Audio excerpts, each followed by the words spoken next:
I am at the University of Nebraska Medical Center. One of my real co-authors in a lot of this work is Lake Larson, who's actually just a undergrad that's finishing up, but very bright at the Extreme Light Laboratory at the University of Nebraska-Lincoln. As an outline, I just want to talk a little bit about vitreoretinal surgery today, about a femtosecond laser as a surgical tool, femtosecond laser experimentations in the posterior segment, what we started doing, and then some future directions. So number one, invasive vitreoretinal surgery really requires intervention of going inside the eye in the form of a vitrectomy. There's about 300,000 vitrectomies done each year, and there's possible morbidities of cataract formation, glaucoma, infection, hemorrhage, even loss of vision. So developing a non-invasive approach would enhance some of the outcomes. Acroplasmin was an intravitreal injection that was FDA approved back in 2012. Here's just an example of this macular hole that you can see that you injected this. It actually is a proteinase that cleaves laminin and fibrectin within vitreoretinal adhesions, and you can see this retina return to normal.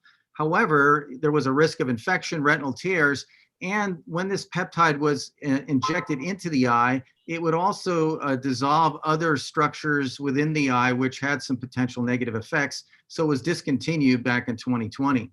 Also, we see with regard to non-invasive laser use in the posterior segment that floaters is a common problem that people experience. There's been some use of nanosecond YAG lasers, which is 10 to the 9 seconds, in actually focusing light to blast floaters and to open up clear visual access. But there's some real limits in that you can't get too close to the retina without potentially causing damage with that energy source. So then number two is that the idea of a femtosecond laser as the new scalpel. And we see that with LASIK surgery, where we're creating LASIK flaps. We see it with shaped corneal transplants, and even with laser-assisted cataract surgery, where we can see a number of incisions as well as a fragmentation a little deeper in the eye, but still not at the level of the posterior segment.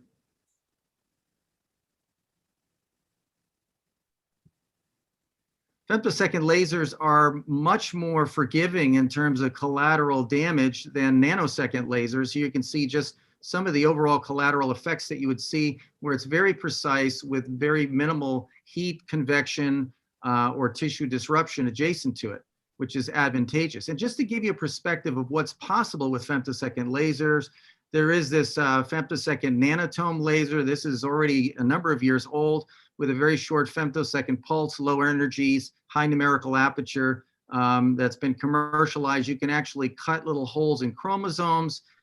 In this next slide here, I'm going to show this video where there's a DNA-enriched fluid environment in which cells are propagated through, and through an optical trap, you can capture the cell, bring it into focus, pop it with a femtosecond laser, and the DNA from the fluid can actually go into the cell. So the capabilities of doing surgery are rather robust, and just from the precision.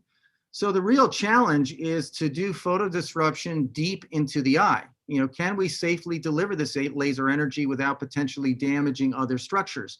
And to do so, we want to kind of look at trying to provide the shortest pulse width, so we can get the least threshold energy to get our effect, less energy for collateral effects, tightest focus with a high numerical aperture, reduce longitudinal spread in terms of the overall focus, and that can be done through dispersion compensation. Aberration-free focusing will minimize the point spread function, and then precise reproducible targeting will allow us with simultaneous imaging. OCT imaging would be a good way, and this will help us to minimize collateral damage and safely provide cuts at the level of the retina. So here, let's talk about the experiments. Ultimately, using a femtosecond laser pulsing with temporal dispersion control, getting to a threshold energy measurement just to produce safe vitreous cavitation. We're doing 3 different levels of these experiments: through the vitreous, at the retina, and above the retina. So the first step or the experiments overall is using a Ti-Sapphire laser that's got about a 10 micron focal spot, 28 femtoseconds, which is quite low. The spectral wavelength is around 800 with a little bit of a broadband of 100 overall. 10 hertz, so it's a low rep rate, but we're first doing this on equatorially bisected pig eyes, so we're not really dealing with the aberrations of the cornea and lens in this experiment.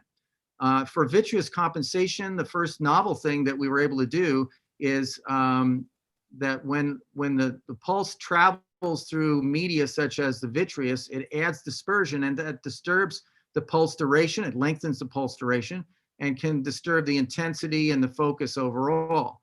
So if we can actually preserve that pulse morphology by pre-compensating with negative dispersion, we can cancel out the dispersion that would otherwise occur. Here you can see overall we've used negative dispersion required to deliver a compressed pulse. This is where it is in air, and with this frequency resolved optical grating, we can measure where it spreads out to after it goes through the vitreous, and we can compensate for that to then get it down to the level of the vitreous and retina with this smaller pulse width or a smaller dispersion, and that keeps the small pulse width and less longitudinal spread as well. Experiment 2, determining damage threshold is really important because we don't want to go too high above the damage threshold. We want to be at a place where we're getting retinal cavitation but not damaging the underlying structures. And so we use multiple pulse energies to characterize a fairly safe energy to deliver. And we found with 4 different energy laser levels and plotting this and looking at SEM analysis that around 6.4 millijoules per centimeter squared was a safe energy density for not producing photo disruption. And so number 3 would be to say, okay, knowing that safe energy of 6.4, which is the red line right here in this Gaussian distribution of intensity, if we have a more intense pulse, how far away from the retina can we be that we're still not getting damage at the level of the retina, and then find out where's the safe parameters for at least having energy not disturb the retina when a pulse is being created. And looking at one particular energy level of 20 nanojoules per pulse, which is a low level, we did scanning in terms of distance away with a number of different samples to see reproducibility. And we found that there was a more rapid fall off at around 200 microns. Here you can see between 150 and 200 seems to be below that threshold. And that's not even considering things like plasma shielding, that if you had a plasma above would shield any energy from going below. So I think we can get below 200 microns in the future.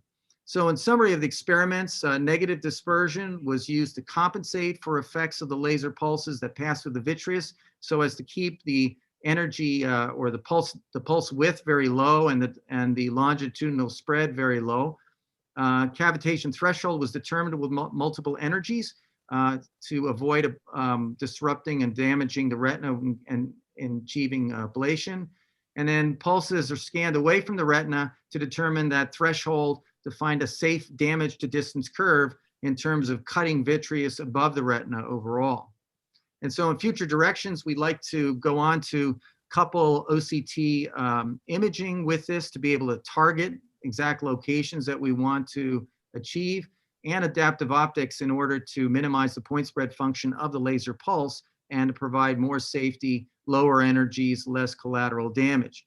Again, with OCT imaging, we can hope to localize the target to be treated, and then knowing how broad or much of a range of safety we have to underlying structures, we can then precisely measure and deliver those pulses within that safe range. Adaptive optics, of course, will help us to deliver a high Strel ratio laser pulse, which again will give us the kind of precision that we're seeing with adaptive optics and imaging that allows us to see these small structures. We can do the same thing with the laser energy that's being delivered. So in conclusion, optimizing the femtosecond laser parameters and beam delivery has the potential to safely bring a non-externally invasive surgical cutting tool to the management of vitreoretinal diseases in ophthalmology.